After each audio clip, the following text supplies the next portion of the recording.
Vamos con las señales en la tierra. Vamos a buscar unos versículos bíblicos. Por aquí llevo una Biblia.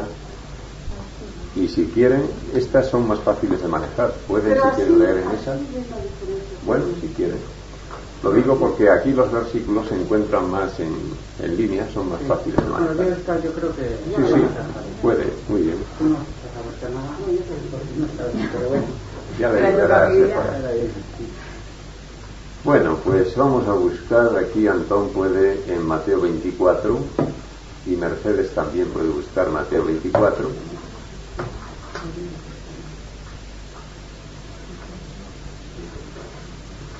Se fuera segunda de Timoteo 3 y yo buscaré Santiago 5.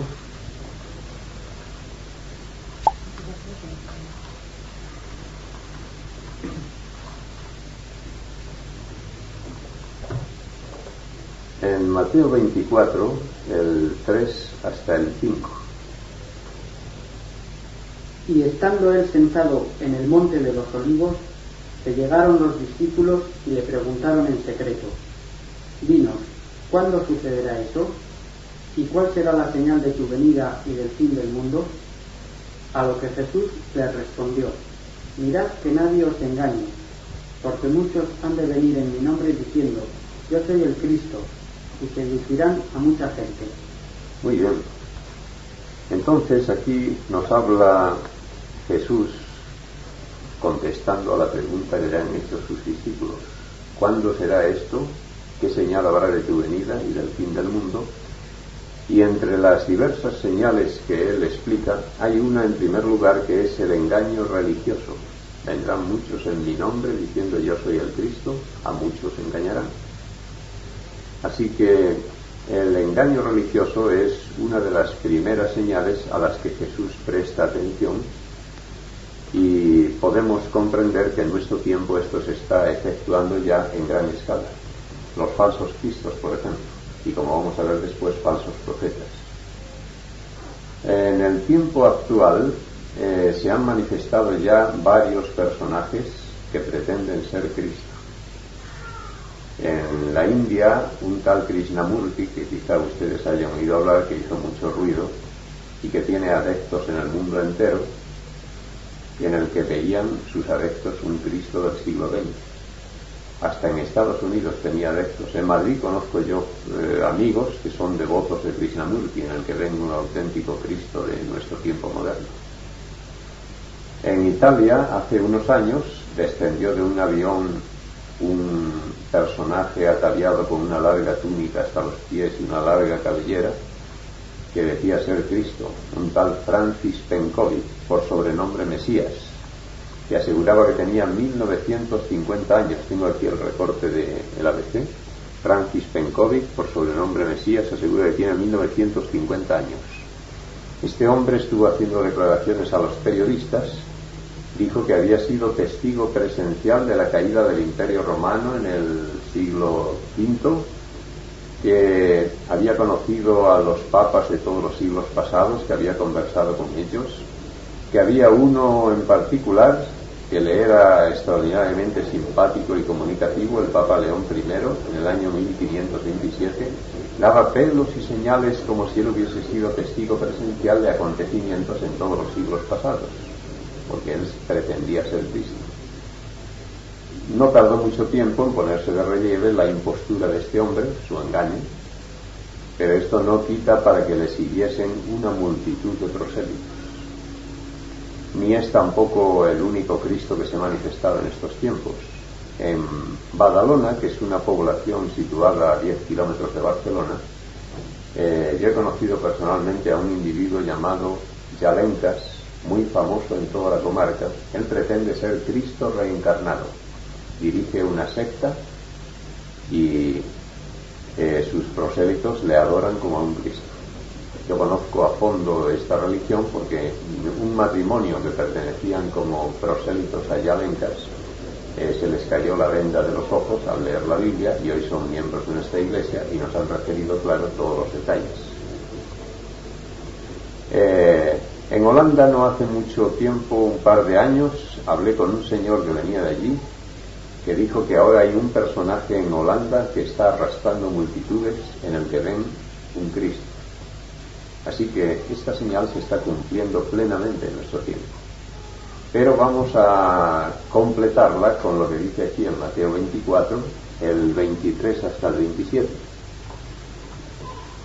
Entonces, si algunos dijere, he aquí está el Cristo, o allí no creáis, porque se levantarán falsos cristos y falsos profetas, y darán señales grandes y prodigios, de tal manera que engañarán, si es posible, aún a los escogidos. Hasta el 27. He aquí, os lo he dicho antes, así que si os dijeren, he aquí en el desierto está, no salgáis, he aquí en las cámaras, no creáis, porque como el relámpago que sale del oriente y se muestra hasta el occidente, así será también la venida del Hijo del Hombre. Muy bien. Así que, como hemos leído, habrá falsos cristos y falsos profetas, que darán, dice, señales y prodigios, que engañarán, si les fuese posible, aún a los escogidos. Esta profusión de engaño religioso a base de falsos profetas se ha llevado a cabo también en gran medida en nuestro tiempo. Actualmente vivimos en el tiempo del engaño religioso, manifestado en una medida muchísimo mayor que en cualquier momento del pasado. Por aquí tengo un artículo de prensa también: farsantes y mistificadores o la curación por el espíritu. El ex atleta Tibor Gordon funda una pseudo-religión. El hermano Tibor, como se hace llamar el falso profeta, predica, cura con la palabra, dirige una inmobiliaria, ayuda a sus prosélitos y vive de su predicación. Al kilómetro 54 llegan los días de culto entre 5 y 7.000 personas que esperan una curación milagrosa. Aquí tenemos un hombre que arrastra multitudes. En París hay más videntes que médicos, según enseña este artículo. Dice que hay unos 6.000 médicos, pero que el número de videntes sobrepasa extraordinariamente a esta cifra. Hay muchísimos más.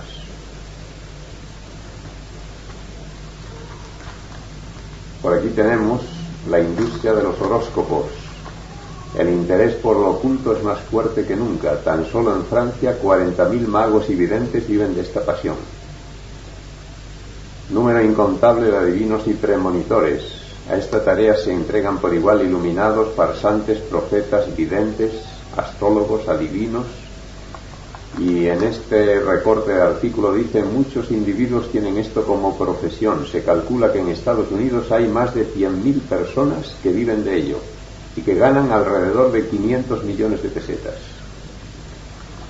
Así que están proliferando en gran medida esta industria de los falsos profetas en el mundo entero, lo cual da lugar al engaño religioso que se está manifestando en manera extraordinaria. Por ejemplo, aquí una artista que murió hace unos años se llamaba Heine Mansfield, quizás la han oído hablar. Ya hace tiempo que murió, decapitada en un accidente de automóvil. Esta artista había llegado a profesar en la primera iglesia americana de Satán. Lo declara aquí en la prensa.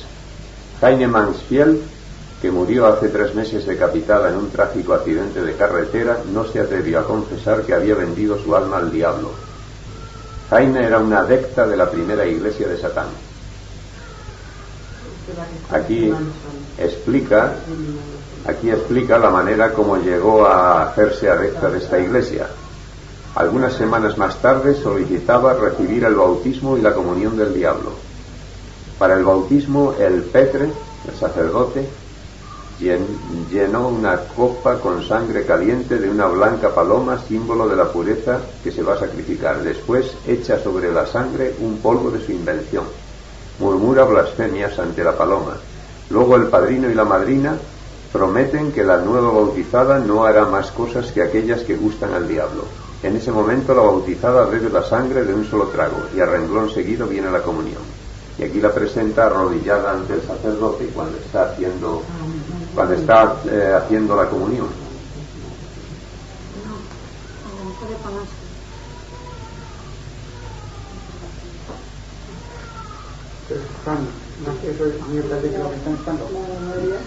Una verdadera locura, pero es que hoy están saliendo como hongos religiones así extravagantes.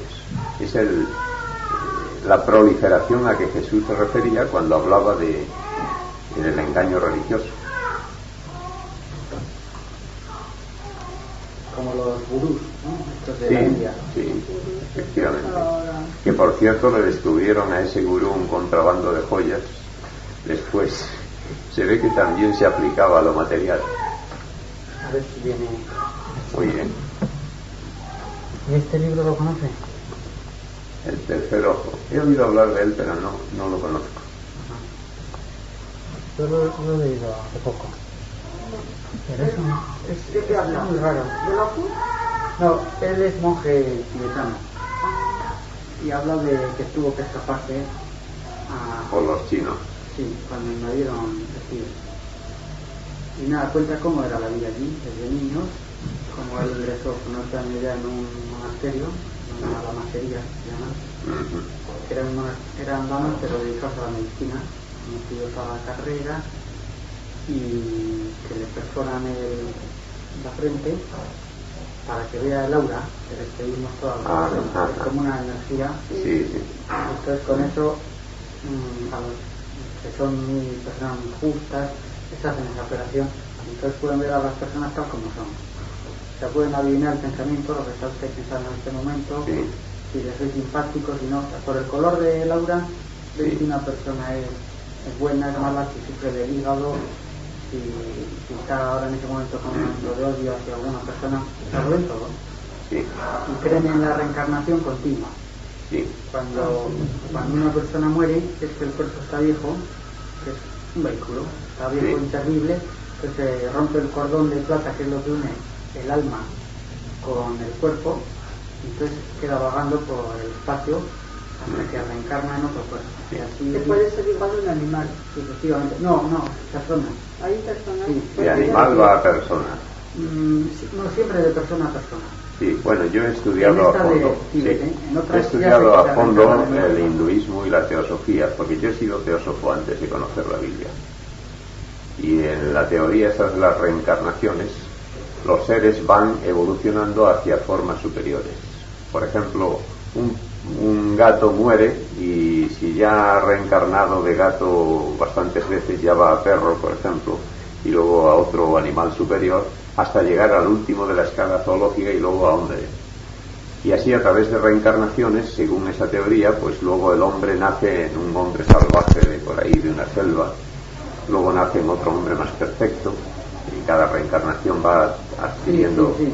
Eso sí lo comenta aquí, pero ya referido a hombres que se van superando de unos a otros. Cada vez son más. Ahora, todo esto es una fantasía, porque, bueno, yo lo estudié a fondo, estuve muy metido en eso. Y llegué a una conclusión final. Si eso fuese cierto, tendría que haber ya una clase de superhombres aquí en la Tierra, que no existe. Porque a fuerza de evoluciones, en los años que se lleva de vida la humanidad, tendría que haber una élite de superhombres antes de llegar a esa situación en que ya no se encarna más en hombre, porque ya se suma uno a Dios, según la teoría de la reencarnación. O sea que hay un hombre que ha reencarnado tantas veces que ya supera la humanidad, y entonces ya no vuelve a reencarnar en hombre. Ya esa vez que muere, ya queda unido a la divinidad. Entonces tendríamos que tener dentro de esa escala pues una serie de hombres tan perfectos, tan superiores, que hoy no se ven por ninguna parte. No deja de ser una teoría fantástica esto. Yo lo estudié eso a fondo, pero cuando estudié la Biblia me di cuenta que la Biblia es netamente superior a todo eso. La Biblia nos explica la verdadera forma en que el hombre puede superarse, no por reencarnaciones, sino por medio de Cristo, y en esta vida, no esperando otras vidas. El enemigo de las almas lo que quiere es que el hombre agote su oportunidad aquí sin haber alcanzado la preparación. Él dice, hay mucho tiempo, lo que no se alcanza en esta vida ya en otra vida se alcanzará. Y por esa teoría hace que el hombre pierda su preciosa oportunidad de mejorarse, de alcanzar aquí la santidad que estamos llamados a alcanzar. y entonces lo deja para más tarde y ese más tarde no llega nunca. Es la manera como Satanás está engañando a las almas para que se pierdan. ¿Y Satanás conoce lo que va a suceder? No, él no conoce, él no puede profetizar, conoce el fin como nosotros. O sea, yo puedo intuir que en relación a este y al otro acontecimiento, pues el fin esté cerca.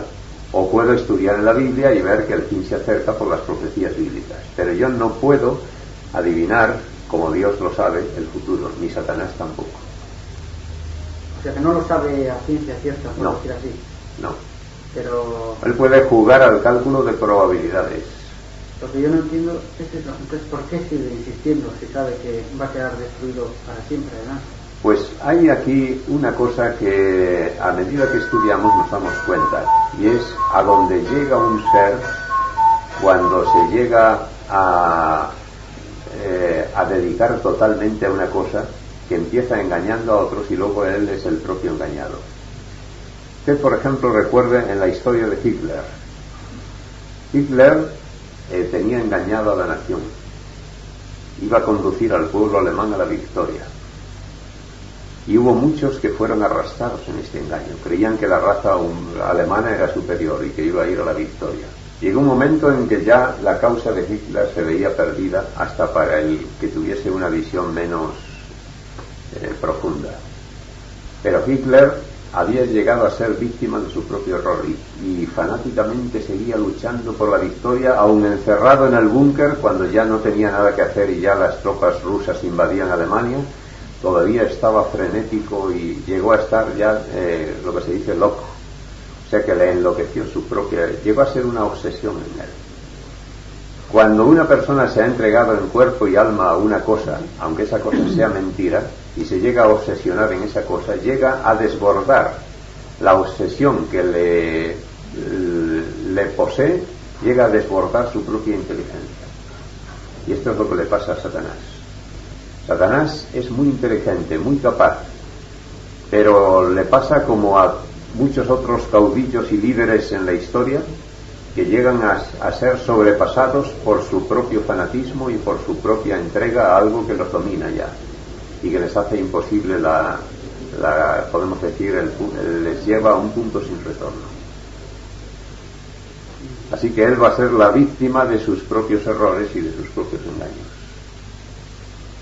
Y aquí vemos que en la historia no hay excepción por inteligente que haya sido el individuo, porque ha habido individuos inteligentísimos. Napoleón era un genio, un hombre que en arte militar hacía maravillas. Sin embargo, tuvo su Waterloo y su destierro en la isla de Santa Elena. Y ha habido así hombres capaces que parecía que iban a dominar el mundo y que hoy no son nada más que un recuerdo de la historia. Satanás es un ser creado, es un ser limitado, que aunque más inteligentes que nosotros, él tiene sus limitaciones y también es víctima de sus errores. Todo el que se lanza por el camino del mal llega a ser víctima de sus propios procedimientos, y es lo que le pasa a él. Bueno, pues seguimos. Hemos visto aquí entonces el engaño religioso, cómo está proliferando por el mundo, iglesias de las más disparatadas. Un profeta de cuidado, un hombre con las esposas puestas. Él había montado una religión por todo lo alto, pero luego se descubrieron actividades delictivas y fue a parar a la cárcel. Habla el profeta, el inventor del LSD. Una muchacha de 17 años se ahogó mientras nadaba bajo la influencia del LSD, en el rancho del inventor de la droga, Dr. Timothy Leary. La policía, naturalmente, le detuvo acusado del delito de corrupción de menores, pero el doctor Leary, lejos de sentirse entristecido por el suceso, convocó una conferencia de prensa y declaró tan campante que había contribuido a dicha corrupción en el caso de más de 30 millones de adolescentes, que son los que usan el LSD en los Estados Unidos.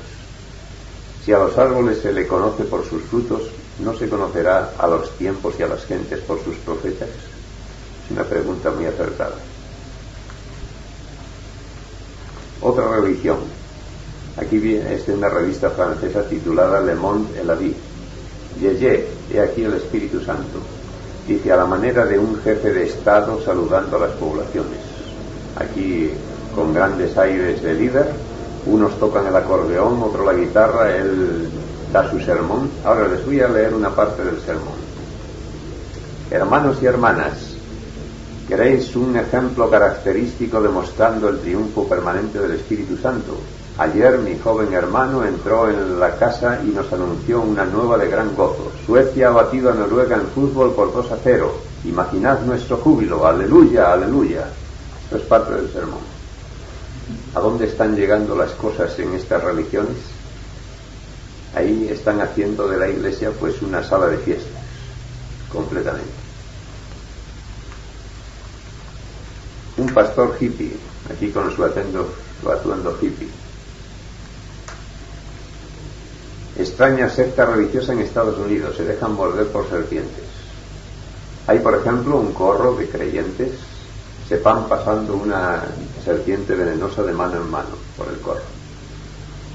Cuando la serpiente muerde a alguno, todos esperan a la expectativa a ver qué pasa. Si resiste el veneno y no muere, es que tenía una gran fe. Si muere, es que su fe era débil. Ahora, como sucede que a veces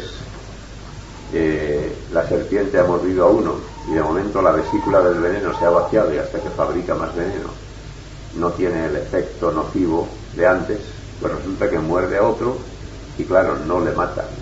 Y dicen, es que ese tiene mucha fe. Lo que pasa es que la serpiente ha vaciado su vesícula hasta que fabrique nuevo veneno.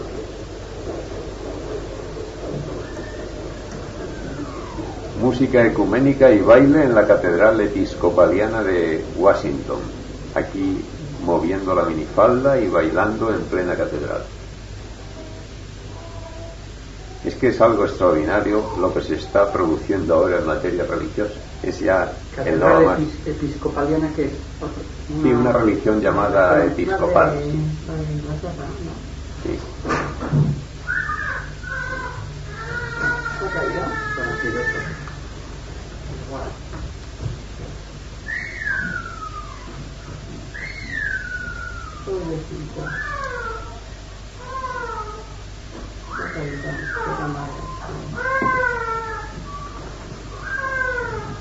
El sábado que viene lo vamos a organizar mejor.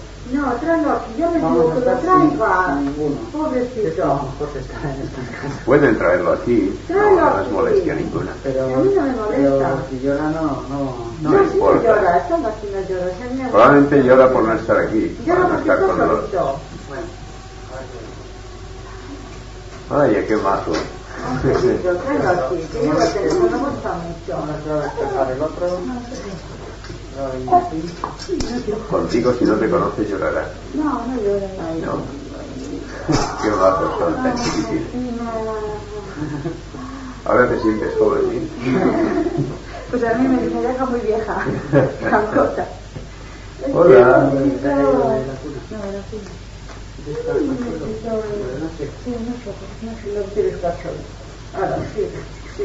A mí me mira así con extrañeza, como diciendo, este es un tío desconocido. A ver si te está callado. Joyas de contrabando en el equipo de ese dios hindú. Esto es lo que antes referíamos.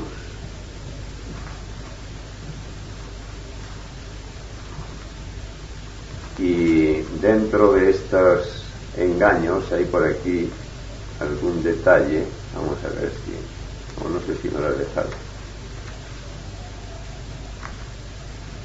A dónde está llegando el mundo. Creo que me lo he dejado, no lo llevo por aquí. Bueno, aquí tenemos otro. Estados Unidos, se crea una iglesia homosexual. Estos son marido y mujer, donde los ven ustedes. ¿Y por qué van vestidos de obispo? Porque se han otorgado ese título. Han hecho una iglesia, han creado todos sus grados. Y aquí, pues, a ver, no me acuerdo cuál es el marido, cuál es la mujer. Vicario y arzobispo, nada menos. Uno es el vicario y otro el arzobispo.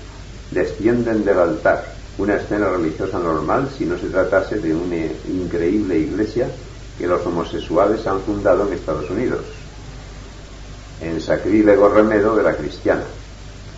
Publica un reportaje sobre este nuevo y gran escándalo, poniendo en guardia a las autoridades españolas sobre tan incalificable cuestión. Este creo que es el que hace de mujer y este el que hace de hombre. Y por aquí vienen otros cuadros donde se les presenta. Es toda una iglesia de homosexuales. Pero que tienen como altares y todo esto ya. Aquí como marido y mujer en una foto. Desde luego está llegando a extremos increíbles el mundo. ¿Y de dónde es esto? Estados Unidos. La vacía de entrada, pero Y es otra cosa que necesitaba, que se le olvidaba, no se acuerda lo que era, ¿no? Pues era un artículo de periódico en el que aparecen dos hombres casados, también uno que hace de mujer y otro de hombre, con amplio reportaje. Bueno, es que en Inglaterra ya lo han autorizado con el gobierno y ya está. Así que realmente está llegando a ese extremo incalificable. Cristo dijo que habría engaños religiosos como una prueba de señales del tiempo del fin, y creo que no hace falta nada más que dar así un vistazo por encima y darse cuenta que esto se está cumpliendo plenamente en nuestro tiempo. Nunca jamás, dónde, en qué momento del pasado hubiera sucedido una cosa así, habría sido escandaloso. Hoy ya no extraña nada. Ya están sucediendo cosas tan raras que ya el mundo se ha acostumbrado. Ya se mira como una cosa corriente. Ahora, hemos leído ahí en Mateo 24 que habría señales, pero uno de los engaños, o podemos decir el engaño cumbre, está por suceder, pero está cerca, está para suceder en nuestros días. Va a ser la falsificación de la venida en gloria de Jesucristo, realizada por Satanás mismo. Satanás se va a revestir de cierta gloria y va a imitar la venida de Jesús. Ahí dice que si os dijesen en las cámaras está o en el desierto, no creáis, no salgáis, porque como el relámpago que sale del oriente y se muestra hasta el occidente, así será la venida del Hijo del Hombre. Quiere decir que irán gentes llamando a la puerta de las casas, venid que ya ha venido Cristo. Y para muchos será la venida de Cristo en gloria, porque Satanás se revestirá de cierta luz, de cierto esplendor, hará señales o milagros que maravillará a muchos, porque él puede hacer trucos, igual que hay dentro del espiritismo y dentro del ilusionismo, trucos unas veces humanos, otros diabólicos, que pueden deslumbrar los sentidos de las personas, haciéndoles creer en ciertas realidades. Pues Satanás en esto es un maestro para seducir, engañar y hacer señales y milagros mentirosos, como dice la Biblia. Y las multitudes irán por las calles manifestadas con grande alegría y gritando y aclamando a ese falso Cristo. Llamarán a las puertas de las casas, pero ahí dice, no creáis ni salgáis. La mejor prueba de que es el falso Cristo es que llamen a nuestra puerta, porque cuando venga Cristo de verdad, su gloria será tan formidable que no necesitará nadie venirnos a avisar. La venida de Cristo en verdad producirá fenómenos, el terremoto que hunde casas y ciudades y montes, la resurrección de los creyentes, la destrucción de los impíos. Las gentes, en lugar de ir manifestadas por las calles, huirán a pedir a las peñas de los montes que caigan sobre ellos. O sea que esa venida de Jesús va a ser un acontecimiento imponente. Por aquí llevo un pequeño gráfico que nos muestra el espectáculo de la venida de Cristo en gloria, cuando Él aparece en los cielos y ahí el mar se sale de su sitio, penetra en ciudades que se hunden, montañas que se rajan, hombres que huyen a esconderse, pero el grupo de los escogidos que aclama al Señor con gozo, que dice, como dice el profeta Isaías, he aquí, este es nuestro Dios, le hemos esperado y Él nos salvará, nos gozaremos y alegraremos en su salud. Así que el acontecimiento verdadero de la venida de Cristo en gloria no va a poder ser imitado por Satanás. Los que estudiamos la Biblia no seremos engañados. Pero ese mundo que no pone atención a las profecías va a ser seducido y millones de personas serán arrastradas por ese engaño final. Podemos decir que este engaño final será ya el último de la serie. Todos estos engaños están preparando el mundo para ese último en el que serán seducidas grandes multitudes. Todo esto crea en la humanidad un estado de desmoralización, porque como la religión es lo que mantendría el equilibrio moral del hombre, y al deshacerse la religión, al degenerar, pues degenera la humanidad. Y entonces Cristo dijo en Mateo 24, que usted mismo tiene, puede leer el versículo 12. Y por la inundación de los vicios se enfriará la caridad de muchos. Muy bien. Aquí dice por la inundación de los vicios. En la versión esta, si quiere leer usted, el 12, sí. Y por haberse multiplicado la maldad, la caridad de muchos se resfriará. Bueno, hay una pequeña diferencia en la manera de expresión. Aquí dice por la inundación de los vicios. Ahí dice por haberse multiplicado la maldad. Quiere decir igual. La maldad se multiplicaría, los vicios aumentarían, y esto es una señal de nuestro tiempo. Ahora vamos a ver cómo define aquí el apóstol Pablo en 2 de Timoteo 3, versículo 1 al 5. Esto también sepas, que en los postrimeros días vendrán tiempos peligrosos, que habrá hombres amadores de sí mismos, avaros, vanagloriosos, soberbios, detractores, desobedientes a los padres, ingratos, sin santidad, sin afecto, desleales, calumniadores, destemplados, crueles, aborrecedores de lo bueno, traidores, arrebatados, hinchados, amadores de los deleites más que de Dios, teniendo apariencia de piedad, mas habiendo negado la eficacia de ella. Muy bien. Entonces dice el apóstol Pablo que esto sucedería en los posteros días. Posteros quiere decir los últimos días.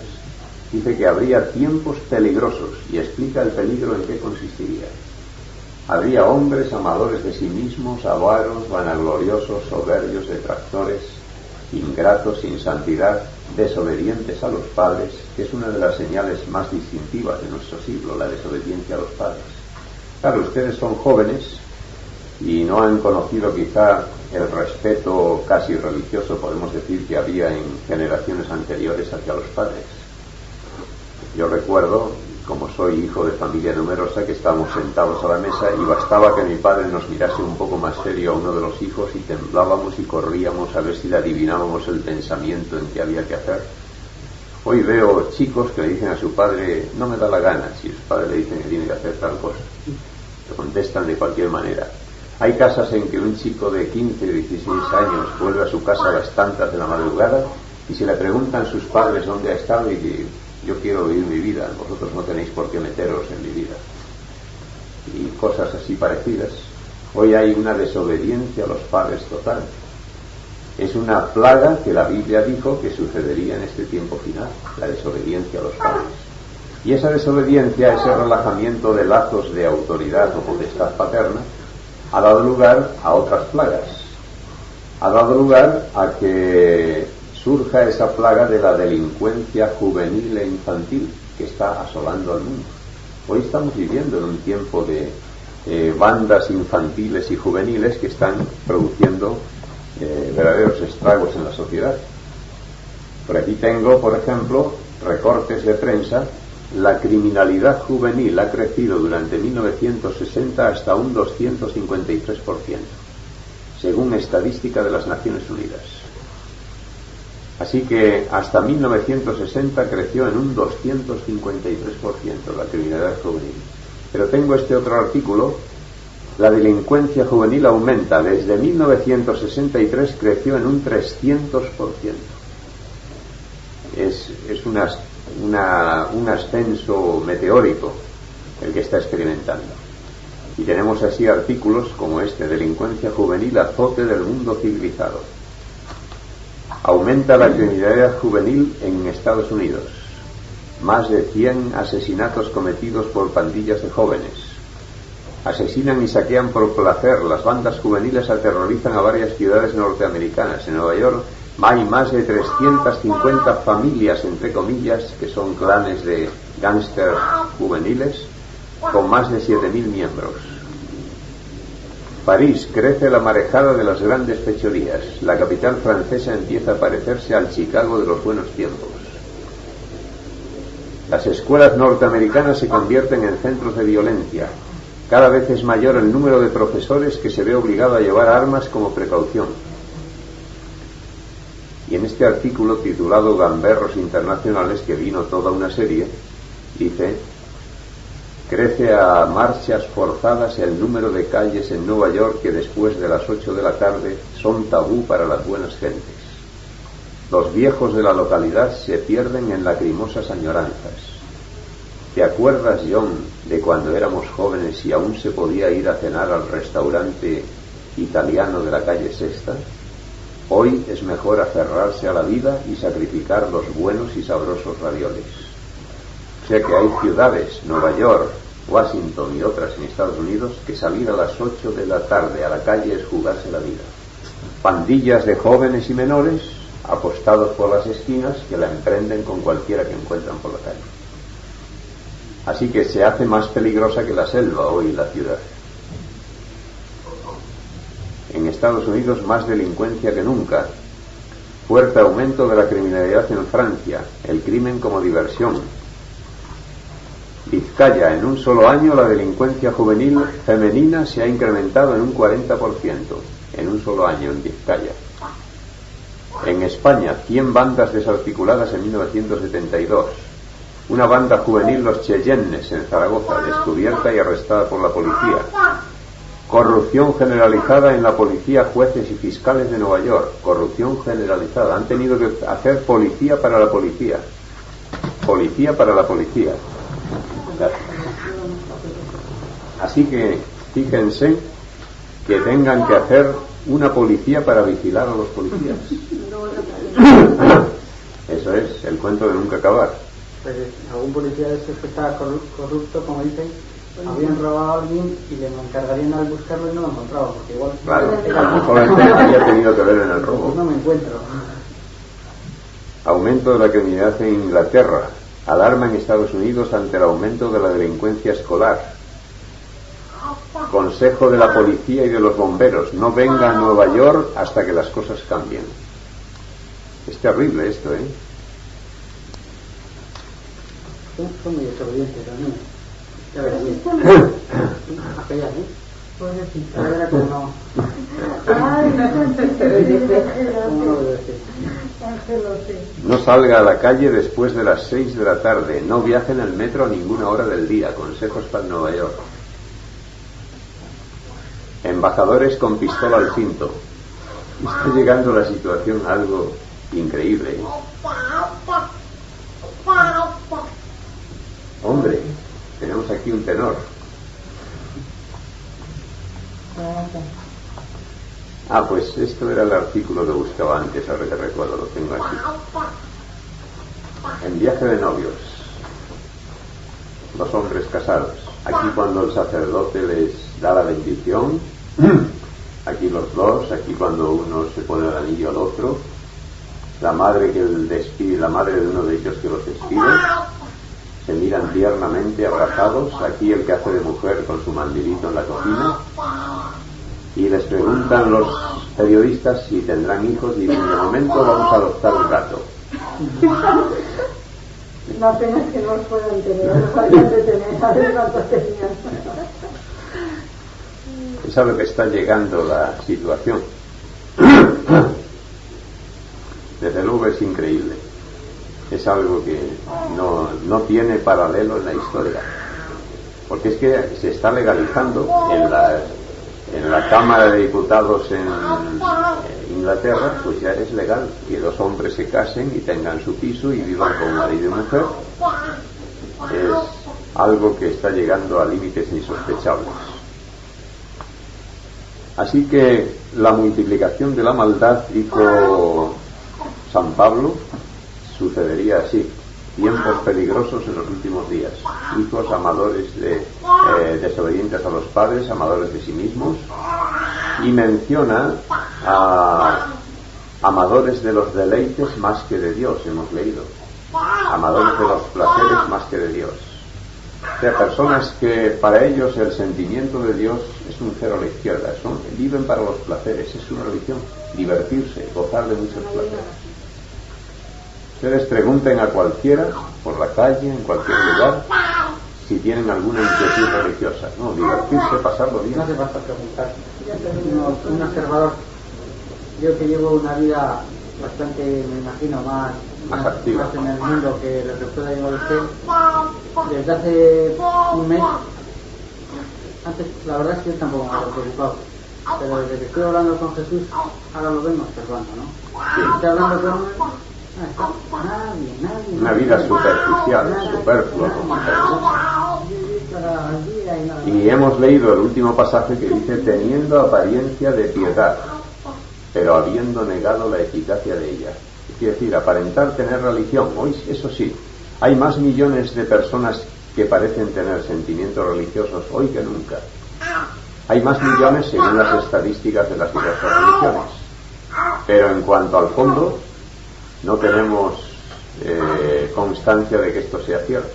Porque en el fondo, si hubiese, por ejemplo, 600 millones de católicos, como publican las estadísticas en el mundo, y que haya otros 600 de protestantes, que haya 1.200 millones de cristianos, ¿ustedes creen que si en la civilización occidental hubiese 1.200 millones de cristianos, estaría la situación llena de violencia, de vicios, de crímenes, de secuestros, de maldades como está hoy?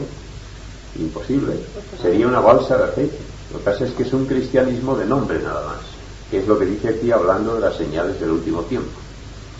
Ahora leo yo aquí en el apóstol Santiago, capítulo 5, 1 al 5, que dice 1 al 8: He allá ahora, oh ricos, llorad aullando por vuestras miserias que os vendrán. Vuestras riquezas están podridas, vuestras ropas están comidas de polilla, vuestro oro y plata están corrompidos de orín. Su orín os será en testimonio y comerá del todo vuestras carnes como fuego. Os habéis allegado tesoro para en los postreros días. He aquí el jornal de los obreros que han segado vuestras tierras, el cual por engaño no les ha sido pagado, de vosotros clama, y los clamores de los que habían segado han entrado en los oídos del Señor de los ejércitos. Habéis vivido en deleite sobre la tierra, y sido disolutos. Habéis cebado vuestros corazones como en el día del sacrificio. Habéis condenado y muerto al justo, y él no os resiste. Pues hermanos, tened paciencia hasta la venida del Señor. Mirad cómo el labrador espera el precioso fruto de la tierra, aguardando con paciencia hasta que reciba la lluvia temprana y tardía. Tened también vosotros paciencia, confirmad vuestros corazones, porque la venida del Señor se acerca. Cuando la venida del Señor se acerca, en el fin del tiempo, dice aquí Santiago que habría una cantidad de luchas sociales, pugnas entre capital y trabajo.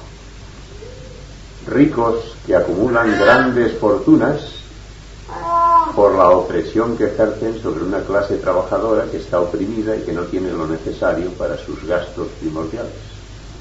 Las luchas sociales son otra cosa típica de nuestro siglo. Nunca hubo en siglos pasados las terribles, tremendas luchas sociales que se están llevando a cabo en nuestro siglo. Pugnas entre capital y trabajo, ni tampoco las diferencias tan enormes entre esa acumulación de riquezas de empresas que manejan miles de millones y otros que apenas pueden arreglarse para sus gastos más imprescindibles. Ahora, esta injusticia social, que aquí dice: habéis vivido en deleites sobre la tierra, dice a los ricos, habéis condenado y muerto al justo, y él no os resiste. Toda esta injusticia social, aquí la Biblia nos da la solución. No dice que se va a ser por una revolución, no dice que va a ser por golpes de Estado, derrotamientos por la violencia. Aquí dice: tened paciencia hasta la venida del Señor, porque la venida del Señor se acerca. O sea que cuando estas cosas sucediesen, la Biblia insta al cristiano a poner su vida en Dios y a esperar, porque Cristo va a poner solución al problema social. Los hombres creen que dando un golpe de Estado, una revolución, tirando abajo un gobierno, se va a solucionar la cosa. Y se tira abajo un gobierno y se pone otro que es poco más o menos. En Rusia había el régimen de Iván el Terrible, aquel régimen opresor, sanguinario, violento. Estaba el pueblo ruso bajo la bota de los zares. Y se derribó aquel régimen y se puso otro. Pero sigue habiendo también un pueblo en una vida bastante precaria, y sigue habiendo pues unos jefes que viven bastante opíparamente. O sea que cambiaron los señores, pero el pueblo sigue estando realmente oprimido. No existe la libertad que podía haber en un país libre, y es que la política no soluciona nada. porque en el corazón del hombre el egoísmo, por muy buen programa político que haya, impide que los efectos de un programa se lleven a cabo. Y entonces, a la postre, la política no da ninguna solución. La solución la va a dar Cristo en su segunda venida, poniendo fin a todos los regímenes y a todos los gobiernos. Es entonces cuando tendremos la justicia verdadera. Y vamos a ver ya unas últimas señales en Mateo 24 por un lado y en Daniel capítulo 12 por otro.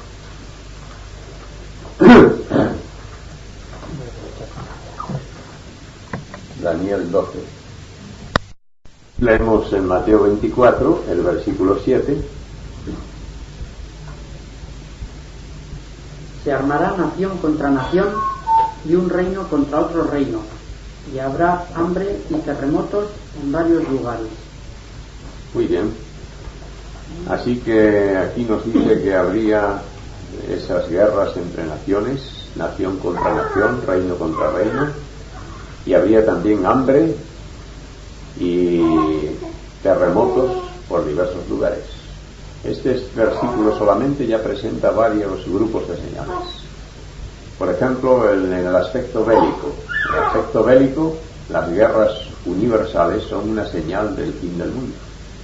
Claro, ustedes se preguntarán, guerras hubo ya en siglos pasados, es cierto, pero cuando Cristo da guerras como señales del fin, no se está refiriendo a esas guerras de siglos pasados. Está refiriéndose a guerras en una escala mucho mayor.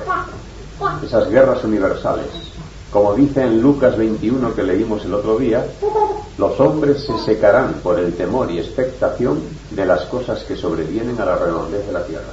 Quiere decir que estas señales son universales, no son locales. No es como antes que un país declarara la guerra a otro. Aquí se trata de esas guerras como las que ha habido en nuestro siglo, la guerra del 14, la Primera Guerra Mundial, y la guerra del 39 que terminó en 1945, que ha sido la Segunda Guerra Mundial, en la que han intervenido hombres que provenían de las 5 partes del mundo. Han estado enzarzados en la guerra australianos, asiáticos, americanos del norte y del sur, europeos, africanos, todo el mundo en la guerra. Se ha luchado en el aire, en la tierra, en el agua, debajo del agua, por los submarinos. Ha sido lo que se dice una conflagración universal, por los contingentes humanos en la batalla, por los armamentos, por el campo de batalla, en todos los aspectos, esa guerra de aspecto mundial a la que Jesús se refería como señales del fin del mundo.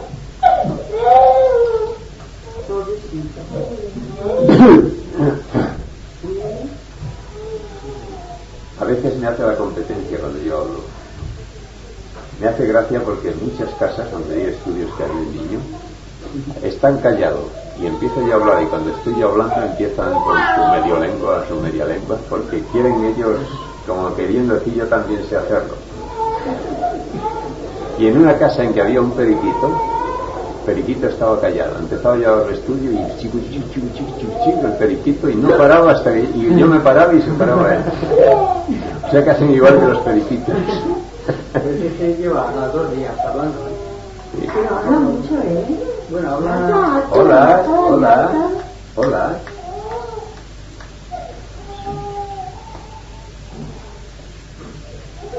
Nunca sabes decir nada. Nunca sabes decir tío para otro. No sabes. Y eso que has tenido hijos, pues nada. No conozco su lenguaje. Está circunviendo de a ver qué pasa. Este no lo conozco yo. Es muy bueno este crío, es buenísimo. No, déjame.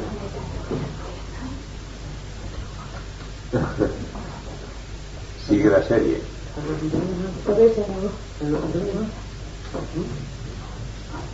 Bueno, pues seguimos. Así que, como hemos dicho últimamente, las guerras de tipo mundial son una de las señales más significativas de que estamos en el tiempo del fin. Guerras mundiales. Y desde luego el mundo ha entrado en esa fase y ya no se apea de ella. Tengo por aquí artículos que hablan sobre esto. Por ejemplo, La revista está El Correo de la UNESCO, que se vende en kioscos y ustedes la habrán visto, algún número de ella. Aquí vienen, por ejemplo, artículos sobre el belicismo mundial, proyectiles de cabeza atómica preparados en las rampas de lanzamiento, que dice que basta con pulsar un botón para que vayan certeros hacia su blanco. Y según explica, hoy no hay ciudad importante en el mundo que no tenga ya apuntando hacia ella el proyectil que corresponde.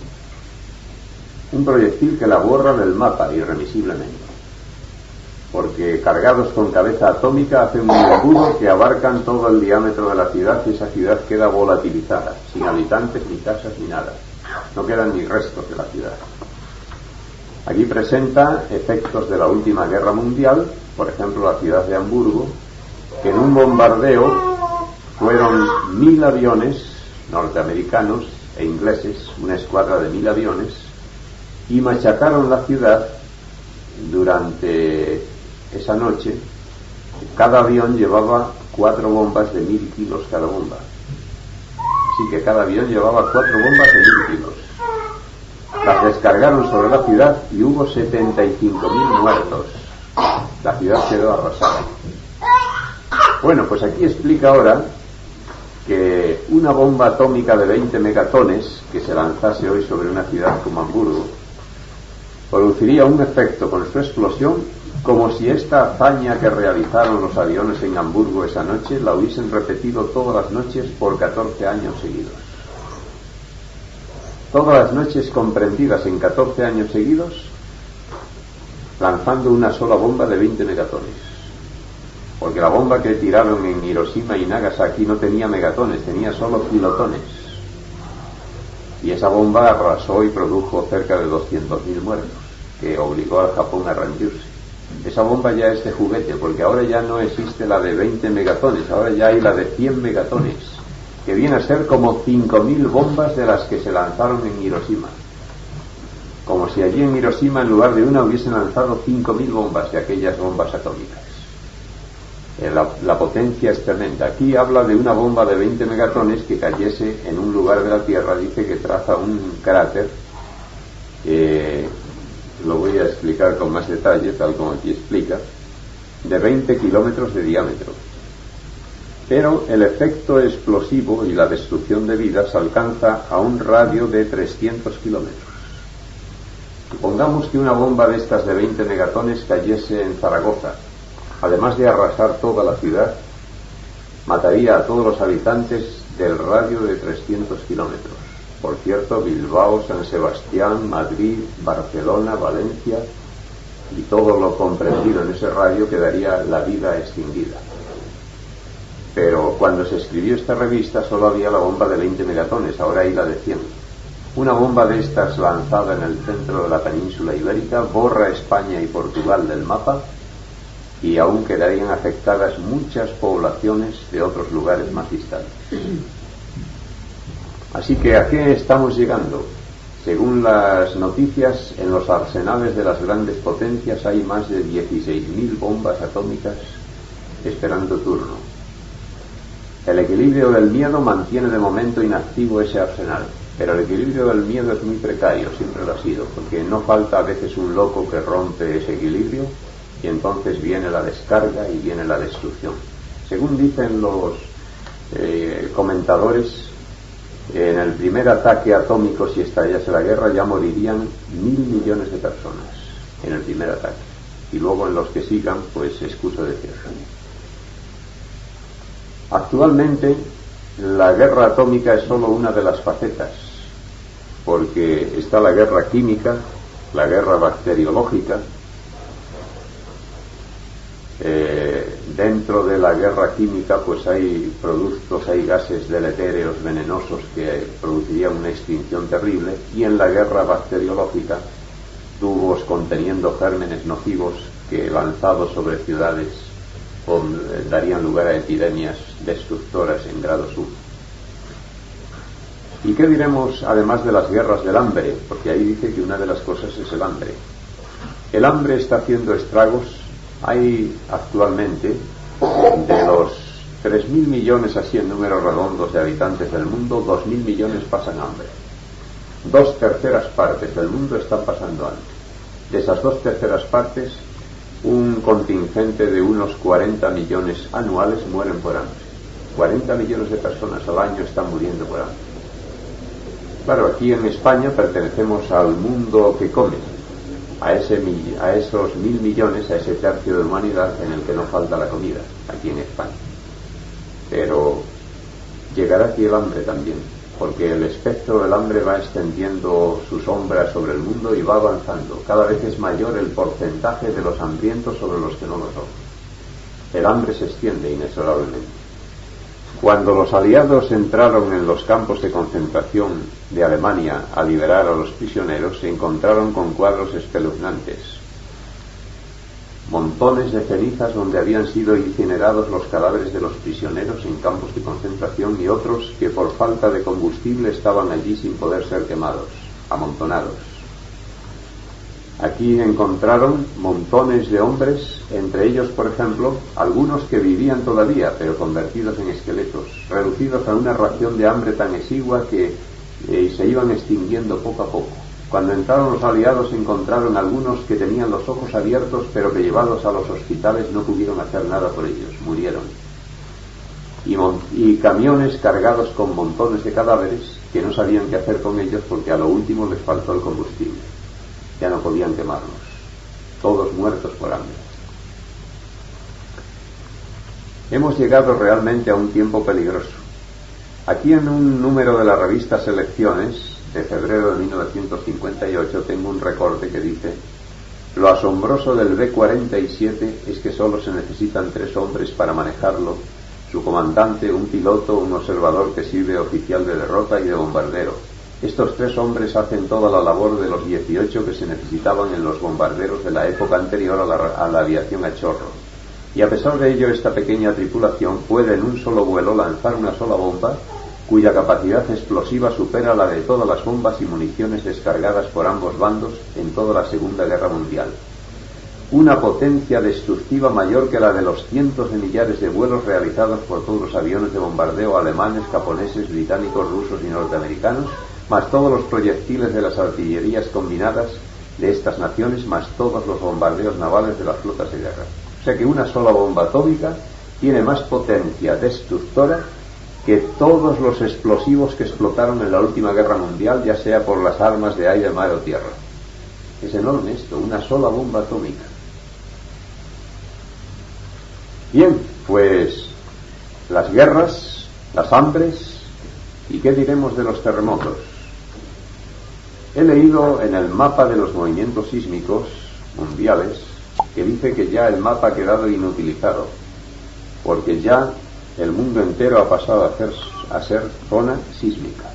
Antes había zonas más o menos sísmicas. Ahora dicen ya los técnicos en esto que ya todo el mundo es zona sísmica. Ya se puede producir terremotos por todos los lugares, sin excepción. Antes, en siglos pasados, el terremoto era un fenómeno singular, poco frecuente. Había en el curso del siglo 1, 2, 3 terremotos. Hubo siglos en que no se registró ninguno. Ahora, en lo que va de siglo, ha habido desde 1900 a 1976 más terremotos que en toda la historia pasada, más que en todos los siglos anteriores, porque ahora hay más terremotos, muchísimos más en un solo año que antes había en todo un siglo. O sea que la frecuencia, la intensidad y el poder destructor de los terremotos está aumentando, pero en una manera prodigiosa.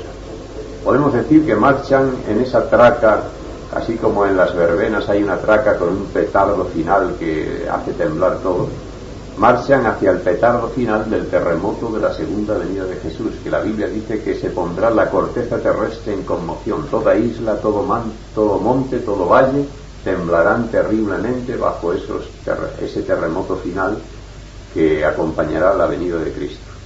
Así que estamos ya lanzados, podemos decir, en el camino de los terremotos, y cada vez que la tierra tiembla, como ahora este de Italia, es un mensaje que quiere decir que estamos en el tiempo del fin. Esto es absolutamente seguro. Y vamos ya a esta última aquí en Daniel 12, versículo 4. Tú, empero Daniel, Cierra las palabras y sella el libro hasta el tiempo del fin. Pasarán muchos y multiplicarense la ciencia. Bueno, en el tiempo del fin, dijo el profeta Daniel, que se multiplicará la ciencia. Esto es algo asombroso, porque nadie puede poner en duda hoy que la ciencia se ha multiplicado, ¿no les parece? Echemos una visión retrospectiva a solamente un siglo de distancia, ¿y en qué queda la ciencia actual? Desaparecen los televisores, los magnetófonos, las cocinas eléctricas y de butano, la plancha eléctrica, los transportes por motores o por lo que sea, aviones, coches, todo desaparece. Las calculadoras y en fin, una infinidad de cosas. La luz también, todo desaparece, con ir un siglo hacia atrás. Es curioso que la humanidad ha estado a un mismo nivel científico en este aspecto, tracción animal para comunicación entre los países, a lomo de caballo o en diligencias, así ha estado durante siglos y siglos, milenios. Y de pronto, a partir del momento en que empezaron las señales del fin, como si a la humanidad le tocan con una varita mágica, empiezan a surgir inventos por aquí y por allá que han transformado la vida. Yo me acuerdo cuando, total, hace unos 50 años, estaba en mi pueblo, un pueblecito de la provincia de Toledo, y estaba yo jugando de niño por allá, cuando oímos voces y yo corría hacia donde todos corrían y gritaban ¡un auto, un auto! Y en la plaza del pueblo pues había un automóvil, y allí llegamos, todos los rodeábamos, los chicos lo tocábamos como si hubiese venido de Marte, que era un auto. Me acuerdo en Madrid, mi padre me decía que él estaba de estudiante, de joven, y cogía el tranvía tirado por mulas. Tranvías que llevaban sus vías, pero no había motor, eran las mulas que tiraban de los tranvías. Y cuando había una calle muy cuesta arriba, dice que había un tiro de mulas de refresco para enganchar al otro tiro para remontar la cuesta. Así que la multiplicación de la ciencia se ha llevado a cabo de manera prodigiosa. Ustedes fíjense, antes, por ejemplo, supongamos que aquí hay una persona que se iba a Vitoria y se despedía de la familia, se abrazaban, se besaban, lloraban, porque se iba a Vitoria, a 65 kilómetros. Si tenían que ir en lugar de Vitoria a Madrid, entonces ya eso era como más que irse hoy al Japón, porque se tardaban 15 días a lo mejor, con viajes de diligencia, haciendo noche en las posadas. Era tremendo un viaje así. Si teníamos un familiar en Valencia, por ejemplo, pues nos notificaba que se había puesto enfermo muy grave. Cuando nos llegase la carta habían pasado ya 15 o 20 días, y entonces no valía la pena ponerse en viaje, porque o se había curado ya o se había muerto. A uno le tenían que sacar una muela, lo ataban al sillón del dentista con correas como aquel al que van a electrocutar, y sacaban la muela a viva fuerza porque no existía la anestesia. Una persona tenía una apendicitis, que hoy es una operación que operan como coser y cantar los médicos. Pues se le dejaba morir, se decía un cólico cerrado, y la familia lloraba y el enfermo se iba poniendo más grave hasta que moría. Había algún valiente que osaba ir al hospital, pero se despedía de la familia con lloros, porque ir al hospital, de allí algunos regresaban, la mayor parte quedaban en el hospital. No se conocía la antisexia ni la asexia, ni la anestesia, ni la esterilización. No se conocía el efecto nocivo de los microbios. Los médicos operaban con el sombrero puesto y el traje de calle, no se lavaban las manos, consideraban una pérdida de tiempo. Habían estado metiendo las manos en el vientre de una persona con una septicemia, un envenenamiento de sangre y microbios, y metían las manos en otro para operar y le contagiaban toda la infección del primero. Cuando Pasteur descubrió los microbios y el origen de las enfermedades, los demás médicos colegas, bueno, él era un químico, pero todos los médicos se lanzaron encima de Pasteur tratando de ridiculizarle, y le decían que ese hombre que estaba loco, Pero mira que decir que unos bichitos tan pequeñitos, que él llamaba microbios, tan pequeñitos que no se podían ver, podían matar el cuerpo de un hombre tan grande. Y le tildaron de fanático, de loco, de absurdo. Sin embargo, era verdad lo que él descubrió.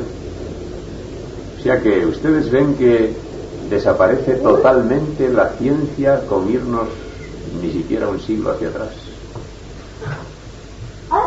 Y el profeta Daniel escribió su profecía 540 años antes de la era cristiana. Decía, en el tiempo del fin la ciencia se multiplicará. ¿Podemos dudar de que estamos en el tiempo del fin? La ciencia se ha multiplicado. Las guerras universales, hambres, terremotos, el conflicto social entre capital y trabajo, la multiplicación de la maldad con la delincuencia juvenil e infantil, hijos desobedientes a los padres, hombres amadores de los placeres, los falsos cristos y falsos profetas, el engaño religioso en general, las señales en los cielos, en el sol, la luna y las estrellas. Podemos hacer un balance y se ha cumplido todo. Ahora estamos ya en la generación en que se han cumplido todas las señales que nos dan en el Antiguo y Nuevo Testamento como para indicarnos que estamos en el tiempo del fin. Así que entonces, en una situación así, no podemos por menos que tener en cuenta, como dijo Jesús en Lucas 21-28, y cuando vosotros viereis estas cosas, mirad y levantad vuestras cabezas, porque vuestra redención está cerca. Cuando viereis estas cosas, mirad y levantad vuestras cabezas. Quiere esto decir que no es tiempo ya de mirar abajo, de mirar a la tierra. Ahora es tiempo ya de mirar arriba, de donde nos viene la luz de Dios, estudiar la Biblia, prepararnos, porque estas señales las ha dado Dios como un timbre de alarma para que nos prevengamos de que el fin está a las puertas. Así que cuando estas cosas comenzaren a hacerse, dice, mirad y levantad vuestras cabezas. Aquí vemos unas personas que miran y levantan sus cabezas. Tienen la Biblia, estudian la Biblia, se preparan porque son conscientes de las señales del fin. Están preparándose y por lo tanto podrán estar en el grupo este que hemos visto aquí de los redimidos. Sí, en este grupo hay dos que están con visera, que están en esta posición. ¿Eso qué significa? Y hay como una teoría larga.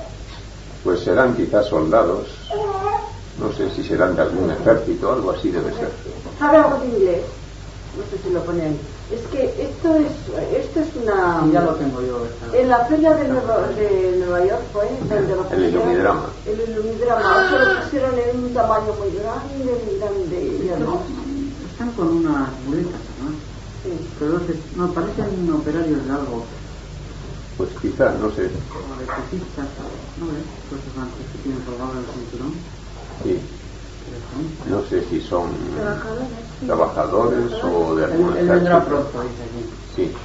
Sí, No sé si detrás lo explica, no sé si que lo explica. O lo habrás tapado tú al Sí, llegar. está tapado. Está tapado, sí lo explicaba detrás. Porque eso estaba con sonido también.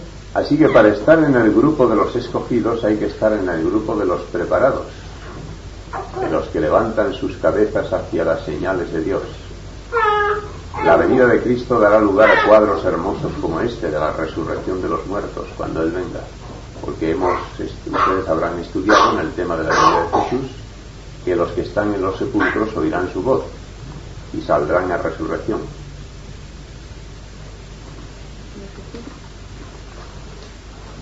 Va a ser maravilloso cuando esto se produzca. Ahora, el otro día estuve pensando en esto y dice que la salvación es individual. Sí, exactamente. Que habrá dos en un molino y uno será tomado, otro será dejado, o dos durmiendo en una cama, etcétera. Y una vez que haya pasado todo, que los impíos, por así decirlo, no sé la palabra exacta, Sí, que serán destruidos junto con Satán y que ya nunca más habrá exactamente. pecado, ¿no? Sí, Si no, pues entonces en muchas familias unos se salvarán y otros no. efectivamente. Y dice que los que saben que serán ya, por así decir, felices, ¿no? Sí. ¿Y eso cómo se entiende? Pues para nosotros en la situación actual nos resulta difícil comprenderlo. Lo vamos a estudiar en el tema de la Tierra Nueva. Pero les anticipo brevemente que Dios tiene poder para actuar sobre los redimidos. Dice, Dios limpiará toda lágrima de los ojos de ellos, dice en Apocalipsis 21:4. Esto presupone que Dios, el mismo que hizo a Adán y Eva, y hubo un momento en que abrió el costado de Adán, dice que lo durmió, le abrió el costado, le sacó una costilla y de esa costilla hizo a la mujer. Adán cuando despertó no tenía dolores, ni náuseas por la anestesia, nada, estaba perfectamente. Y el que pudo operar y sacarle una costilla sin que Adán lo notase ni sufriese en lo más mínimo, puede operar en el cerebro de las personas. Él puede dar un toque para borrar ciertas cosas que le harían infelices en esa eternidad, en la salvación. Yo comprendo por la pregunta que usted ha hecho que puede haber una madre cuyo hijo se perdió. Y esa madre tendría ahí una espina clavada por siempre recordando a su hijo. Pero si Dios extrae del cerebro esa parte, ese recuerdo que no le haría feliz a esa madre, y es para esa madre ese hijo no recuerda en absoluto que existiese, ni recuerda haberlo tenido, entonces ese borramiento total de su mente de aquello hace que esta madre no sufra por una cosa que no puede nunca jamás recordar. Dios borrará todo aquello que podría ser motivo de desgracia o infelicidad en el reino. Seremos inmensamente felices, totalmente felices. Pero estos detalles los vamos a estudiar con más detenidamente en el tema de la Tierra Nueva que vamos a estudiar más adelante. La próxima semana vamos a hacer un estudio sobre el reino milenario, que es un tema muy interesante, que es lo que sigue después de la venida de Jesús. Hemos concluido con el estudio de hoy lo relativo a la segunda venida y las señales. Y ahora vamos a pasar al reino milenario. Es un tema muy interesante para el próximo día. Bueno, entonces ustedes han comprendido esto de las señales del fin. Comprenden que realmente el mundo no da más de sí. Estamos ya en las últimas. Es más, viene aquí, ahora me recuerda también, ahora que hablamos de esto, se hizo en Roma un estudio a fondo por el club que llaman el Club de los 300, me parece. El Club de Roma, presidido por el profesor Ben Misneadot, anuncia el fin del mundo para dentro de 100 años. O sea, un club de científicos que desde el punto de vista rigurosamente científico, sin tener en cuenta profecías para nada más que estudiando los detalles materiales del mundo, han estudiado hasta qué punto pueden alcanzar los yacimientos de los metales y minerales que hacen posible el ritmo de vida que se lleva. Han estudiado la contaminación que está envenenando ríos y mares. Han estudiado la contaminación atmosférica. Han estudiado el crecimiento demagógico en la población.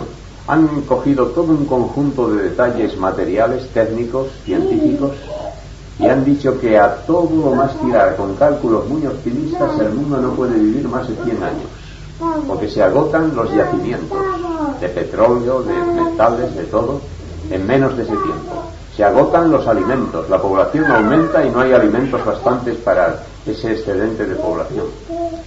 Los mares y la atmósfera se envenenan. En fin, hay todo un conjunto de cosas que dice que por muy optimistas que sean, no llega a los 100 años la población.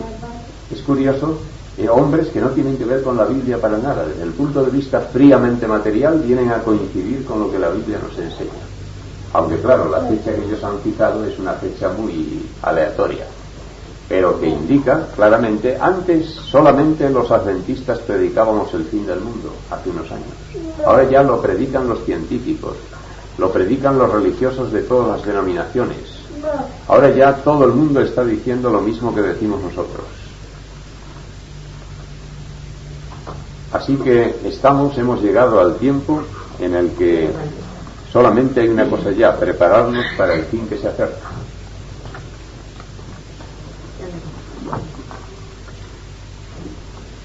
Yo iba a preguntar lo de el mundo. La semana pasada dijo que este mundo que estaba contaminado por el pecado. Sí. Que primero Dios nos hizo inmortales. Sí. Y cuando creó el mundo, los animales también hubieran sido inmortales. También, sí, todo.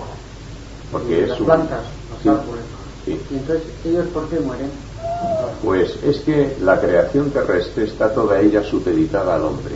Dios en la creación del mundo tenía un objeto, el ser humano. Al decir hombre digo hombre y mujer.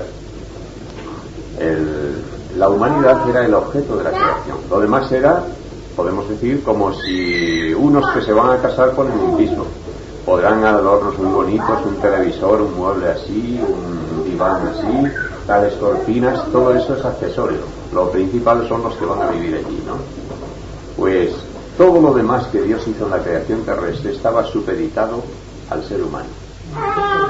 Y estaba además bajo la potestad del hombre, porque en Génesis capítulo 1 versículo 26 dice: hagamos al hombre a nuestra imagen y semejanza, y señoree el hombre en los peces de la mar, en las aves de los cielos y en todo animal que anda sobre la tierra. El hombre venía a ser señor de la creación, era el rey, estaba todo supeditado a su poder. Adán llamaba al águila y venía y se posaba en su mano el águila, o el cóndor, o cualquier otro animal. Adán llamaba al tigre y venía como un manso gato y se echaba a sus pies y se dejaba acariciar. La naturaleza entera estaba dominada por el hombre. El pecado vino a trastocar, a trastornar las leyes de la naturaleza, porque fue como un cáncer. Ustedes saben que según los médicos definen el cáncer, es un crecimiento en que las células crecen desordenadamente, perdiendo todo control, y se producen esos tumores que terminan por destruir el organismo. Pues el pecado es un cáncer que vino a destruir las leyes divinas en la creación terrestre, y entonces el hombre, al dar entrada al pecado, trastornó la creación entera. Todo está bajo esto. Por esto dice aquí el apóstol San Pablo, es en el libro de Romanos, yo mismo leo aquí en el capítulo 8. No, leo bien, gracias. En el capítulo 8 dice en el versículo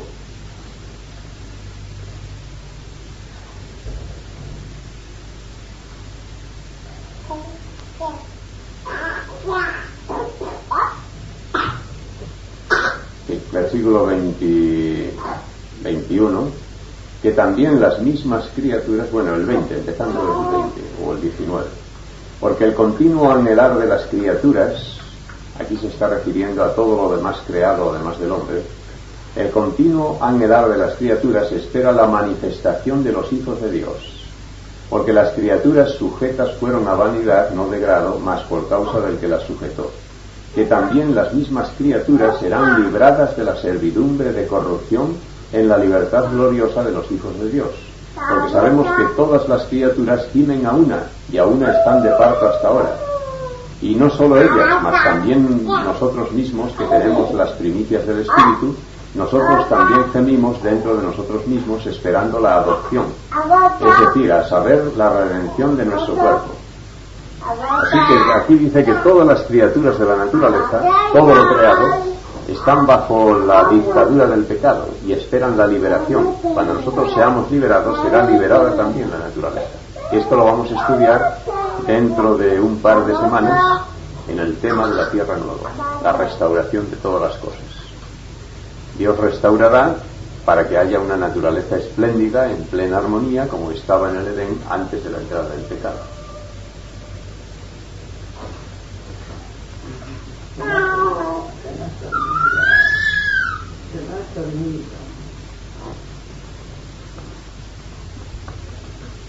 Bueno, pues tenemos que marchar, que tenemos ahora un estudio en Erandio a las 7 y aunque llegaremos con un poco de retraso, nos espera. Entonces, la próxima semana es el reino de los 1000 días. De los 1000 años. De los 1000 años. El reino milenario, el reino de los 1000 años. En el Apocalipsis. Sí, habla en Apocalipsis y haremos un estudio a fondo de ese tema. Es lo que sigue cronológicamente al momento de la venida de Jesús.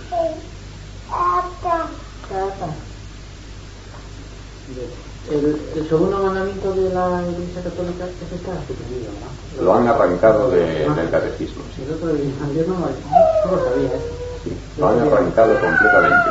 No queda ni sombra en el catecismo. Adorar a las imágenes de los que están en los cielos. Y ustedes lo habrán visto en su Biblia, en la Biblia católica, que aparece muy claro. Éxodo 20, versículo 4 al 6. Y también sale lo del el séptimo día que es sábado y habla una relación extensa de eso. Exactamente. Aquí lo han cambiado por Sí. orden y mando. El catolicismo tiene una ley suya, no es la ley de Dios. Dice que instituyó el domingo para diferenciarlo de los judíos. Y lo dicen ellos mismos. Sí. Y porque además el domingo resucitó Jesucristo, y domingo quiere decir domingo, no es día del Sí, Señor. pero es que domingo no se llamó nunca al Al primer Sunday, día de la en inglés semana. es día del sol. Sunday. Claro. Los sajones son más fieles al origen. Por ejemplo, el Sunday de los ingleses, día del sol, el domingo. Los alemanes son Tag, día del sol. Los suecos Sondag, los holandeses Zondag, día del sol. Lo que pasa es que los países latinos han sido más ladinos, más astutos. Y para disfrazar el origen pagano de lo que hoy se llama domingo, pues pusieron en portugués domingo, en español domingo, en francés dimanche, en italiano domenica, día del sol, que quiere decir día del Señor, pero es falso, porque Cristo dice que Señor es del sábado el Hijo del Hombre. O sea que la Biblia dice que el día del Señor es el sábado, o sea que al sábado le podríamos llamar domingo, pero al primer día de la semana llamarle domingo es falso. Los paganos pusieron nombres a los días de la semana. Por ejemplo, al día primero de la semana le pusieron 10 solis, día del sol, porque como es el astro más brillante lo dedicaron al primer día de la semana. Luego al que sigue en importancia aparentemente a nuestra vista es la luna, lunes, a Marte, martes y así. Y entonces, si hoy hubiésemos de ser fieles a ese origen, a lo que hoy llaman domingo, habría que llamarle soles, como al día de la luna se llama lunes y al día de Marte martes, al día del sol soles. O sea que hoy la denominación propia sería soles, no domingo, porque domingo pertenece al sábado, no al domingo. Ahora muchas imágenes también salen en revistas adventistas de Jesucristo. Bueno, pero no son para culto. La Biblia dice no te inclinarás a ellas, no las adorarás en el mandamiento. O sea, imágenes para adorar. Porque, por ejemplo, usted tendrá su documento de identidad con su fotografía. Es una imagen de algo que hay abajo en la tierra. Pero usted no le pone unas velas y se pone a hacer rogativas ante esa fotografía. O puede tener una fotografía de antepasados suyos en algún lugar. Como, por ejemplo, ahí hay una fotografía y dos pescadores, ¿no? O un cuadro. Bueno, pues si ustedes pusiesen ahí dos velitas por la noche y les hiciesen rogativas, ya estarían pecando. Pero una cosa a título ilustrativo, que no tiene, esto no es pecado. Ya estudiaremos esto más a fondo en el tema este. Bueno, pues vamos a hacer una oración para despedirnos. ¿Qué por aquí les orar tú misma? Padre nuestro que estás en los cielos, te damos muchas gracias, Señor, por este estudio de misterioso de esta hora. Pedimos que tú nos prepares para que podamos estar listos para recibirte tan grandes en las nubes del cielo. Que tú nos ayudes a que tú nos bendigas según nuestros pecados, que cada día realmente te situamos en mejor. Te pedimos que te bendigas a pruebas, que bendigas a pequeños, que tú nos des salud y que tú nos des todo lo que necesitamos. Y que nos santos los cuiden de todos los vidas. En el nombre de Jesús te lo pedimos. Amén. Bonito. Muy bien. No hay que hablar tampoco, ¿no?